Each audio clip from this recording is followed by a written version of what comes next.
In the late 400s BC, the great Greek thinker Democritus asked a question. What if I take a thing, and I divide it, and I divide it again? How many times can I keep doing this until the thing is too small to divide? From this line of questioning, he came up with the concept of the atom. To him, an atom was an immutable and eternal building block. When combined right, these atoms could make anything. Hi, my name is Michael Abernathy. This is part 3 for the 3 Mile Island Plant 2 Disaster Project, Capstone. Today, we'll be talking about the changes which happened at 3 Mile Island's parent company and the changes which occurred in regulation for nuclear power as a result of this disaster. Nowadays, we know that atoms are not immutable. Fission, fusion, decay, all kinds of reactions can change them. As science progressed, we learned how to harness these reactions to produce energy. Uranium-235 proved to be our most viable source. When bombarded with neutrons at a proper speed, it released large amounts of energy, which was used to boil water, which turned a turbine, which produced electricity, which powers our homes and businesses today. Nuclear power, through the years, has proven itself to be a safe, reliable, and affordable source of energy, with little environmental impact. And, as Ronald Reagan once said, all the waste from a nuclear power plant can be stored under a desk. As technology evolved, nuclear reactors grew in size and scope. The first notable reactor was the Experimental Breeder Reactor 1. This was the first reactor to produce a positive output. It powered a string of 4 light bulbs set up in series with its 1/2 watt power. As the demand for power grew, the Harrisburg, Pennsylvania area commissioned a reactor of their own.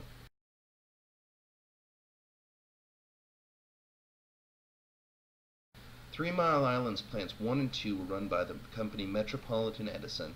These plants provided 852 and 956 megawatts of electricity respectively. The U.S. Energy Information Administration says the average home uses 903 kilowatt hours a month in 2012. That means that each home is drawing about 1.25 kilowatts at all times. 3 Mile Island plants 1 and 2 provided enough electricity to power 1.4 million homes. That's a big jump in the 1/2 watt output from the EBR-1. Everything seemed to be going well for the plants until March of 1979. A power transient, coupled with an equipment failure and operator neglect and human error, caused a complete loss of core cooling. Operators struggled to discover the cause of their disaster. Because of the confusion, they were not able to stabilize the plant until later that night. The casualty was compounded by the venting of radioactive gases to the atmosphere due to a leaky compressor system.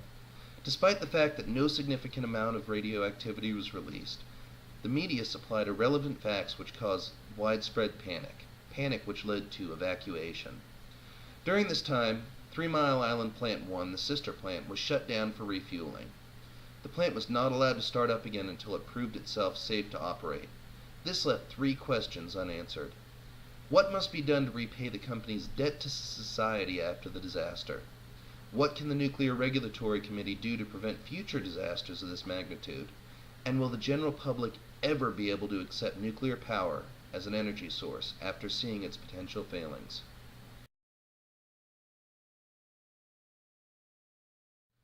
The first of these questions can be rephrased as, what must a company do to prove themselves worthy of the people's trust after a disaster such as this?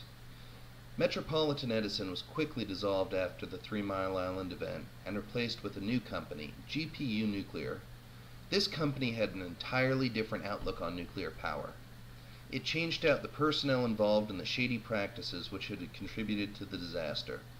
According to a 1985 lawsuit, of the 12 senior officers at 3 Mile Island Plant 1, 8 of them joined the company after the accident. The other 3 had no connections with Metropolitan Edison.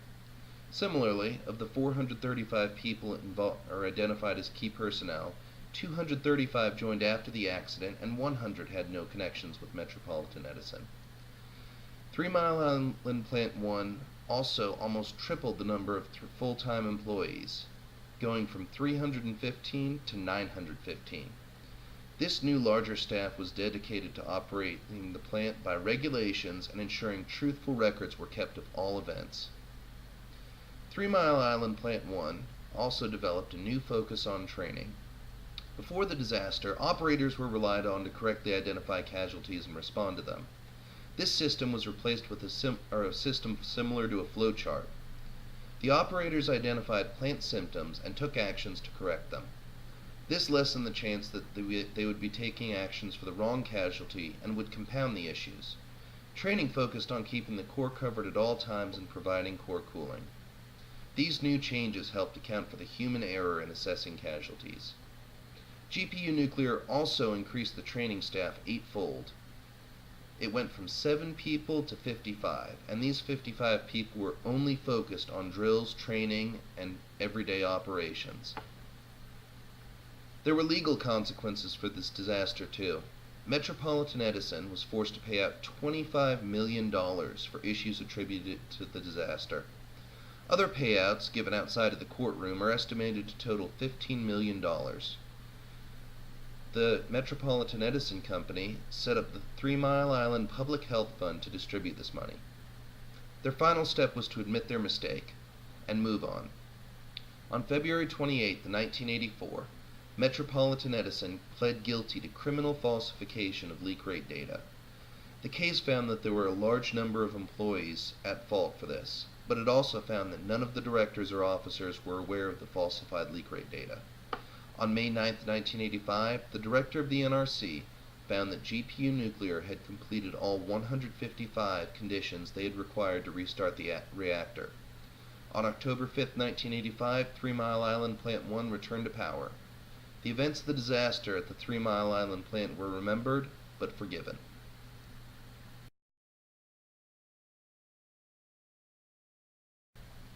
The second question burning in people's minds was, where was the Nuclear Regulatory Committee during this disaster? Why did they do nothing to stop it? And what can they do to prevent future disasters of this magnitude? The Nuclear Regulatory Committee made massive changes to their program, along with a myriad of smaller improvements. The biggest change they made was a renewed focus on the human factor for casualties. Prior to 3 Mile Island Plant 2, it was assumed that operators would be able to accurately assess and respond to a casualty. Reactive and recovery actions were divided by the casualty, and it was up to the operator to choose the correct ones.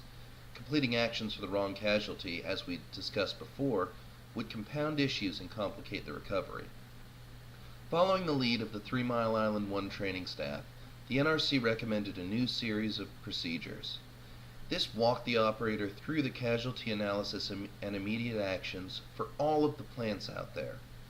The NRC also encouraged plants to use simulators and walk-through procedures to better prepare their operators for casualty events. They showed an unprecedented amount of follow-through by observing the training and adjusting the program to account for common issues that were found throughout the plants. They knew the human factor could never be eliminated, but more training helped to minimize the misidentification of problems and the complications that it brought. The second change the NRC made to their program was they started a study on the effects of minor failures of various types of plants. The NRC learned that a minor failure can cause a major malfunction. The 3 Mile Island 2 valve failure was thought to be impossible because valves just don't stick open while indicating shut. What would have happened at 3 Mile Island Plant 2 if the valve sensor had shown actual position instead of intended position? Would the operators have just shut the blocking valve and never had an issue? Would 3 Mile Island Plant still be running today?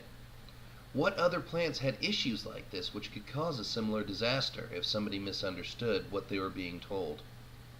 The NRC gathered data and began working on theoretical plant response to casualties, which were initiated by small failures in components.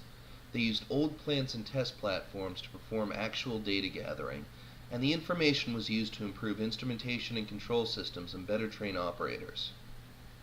The final change was the establishment of an open chain for sharing plant operational data with other plants and with the committee itself. Prior to the disaster, plant data was retained only by each plant. The NRC was content to accept a proverbial thumbs up from each plant manager regarding operation. They collected very little actual data about the plants. Investigation into other plants revealed that issues such as the 3 Mile Island valve failure were not uncommon. Plants just kept these issues to themselves.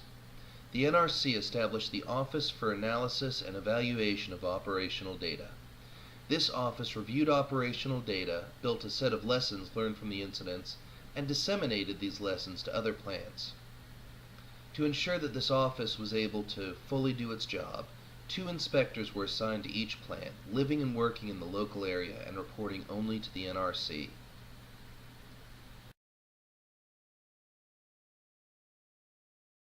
The negative publicity from the 3 Mile Island Plant 2 incident still affects the industry today. Certain groups have villainized nuclear power, making new construction very difficult. Part of the problem was that no further education was given about how nuclear power works to the general public on a nationwide scale. The media still overreacts and causes fear during any significant event which happens at power plants. Every nuclear issue seems to spark a wave of protests which die off a short time later. Although these protests are short-lived, the 3 Mile Island disaster was a major contributor to the decline of nuclear construction through the 1980s and 1990s. The NRC's improvements, however, led to a notable decrease in incidents and failures. The improved training helped operators better react to issues which arose. Minor component failure studies allowed them to give more accurate information and advice to plants during these events, and data is now freely shared between plants. Issues with cheating and falsifying data in nuclear power plants are now dealt with swiftly and severely. 3 Mile Island Plant 1's renewed commitment to training and operator integrity enabled the plant to set new records. WorldNuclear.org notes that in 1989 it had a capability factor of 100.03%, the best in the world. Between the years 1990 and 1991, it operated 479 consecutive days, which was also a record for that time. At the end of 1994, 3 Mile Island Plant 1 was one of the first 2 plants in history to have a 3-year average capability factor of over 90%. In 2009, 3 Mile Island Plant 1's license was reviewed for another 20 years. Plant 1 has and will continue to provide reliable power to its surrounding areas. The improvements to training regulations and procedures had a tangible effect on plant performance nationwide. Data compiled by the Nuclear Regulatory Committee indicates that the number of significant events decreased from 2.38 per reactor in 1985 to 0.1 in 1997. The capability factor, average across the nation, has gone from 62.7 in 1980 to almost 90% in 2000.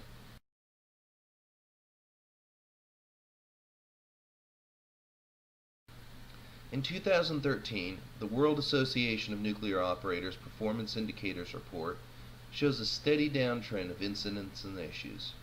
Fewer scrams, fewer injuries, and less radiation exposure is happening every year.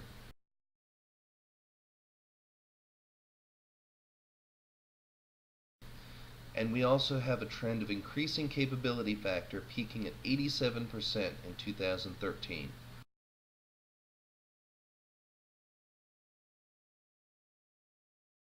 All of this evidence points to a safer, more capable worldwide fleet of nuclear plants which will provide a safe, reliable source of energy with minimal environmental impact for years to come.